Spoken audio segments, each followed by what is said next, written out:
शाम के 5 बज रहे थे। उसी वक्त मेरा मोबाइल बज उठा। सामने विक्रम था। हमेशा की तरह वो प्यार से बोला, जाने मन क्या कर रही हो? मैंने कहा कुछ नहीं, बस अब ऑफिस से निकलकर पीजी जाऊंगी। तुम क्या आ रहे हो? और सामने से जो सुना उस पर विश्वास नहीं हुआ। विक्रम बोला, जान पैकिंग कर लो, हम घूमने जा रहे हैं। आज फ्राइडे है, मंडे भी ऑफ है और ट्यूसडे की मैं छुट्टी ले लूंगा। तुम बस पैकिंग करो और रास्ते के लिए कुछ खाना पैक करवा लेना, मैं जल्दी पहुंचता हूँ। विक्रम भी ना सरप्राइज कर देता है कभी कभी। पिछले 1 महीने से इसी बात पर हमारी बहस चल रही थी। मैं उसे कह रही थी लॉन्ग वीकेंड आ रहा है, प्लान बनाओ, पर उसने अपने घर जाने की रट लगा रखी थी। हम दोनों ही गुड़गांव में जॉब करते थे, अलग अलग पीजी में रहते थे, हफ्ते में 3-4 बार मिल लेते थे, पर वीकेंड पर विक्रम का घर जाना जरूरी ही था। उसके पेरेंट्स उसका रास्ता देखते थे।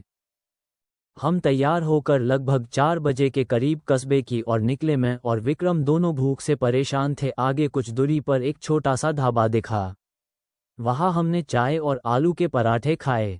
ढाबे का मालिक एक बूढ़ा सा आदमी था। वो कहने लगा, आप लोग कहाँ रुके हो? हम लंच बॉक्स भी भेज सकते हैं। जब हमने बताया हम कहाँ रुके हैं तो उस बूढ़े और ढाबे पर 2-3 लोगों की आंखें फैल गई। कोई कुछ बोला तो नहीं, पर कानाफूसी होने लगी थी। मुझे थोड़ा अजीब लगा, पर हम उस वक्त वहां से निकलकर नीचे बाजार की तरफ घूमने निकल गए।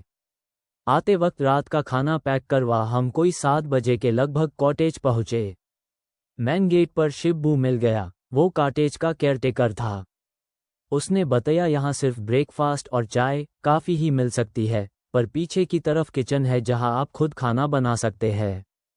विक्रम उससे आसपास घूमने की जगह पूछने लगा और मैं रूम की तरफ बढ़ चली। लॉबी पर पहुंचते ही मुझे ठंडी हवा का एहसास हुआ।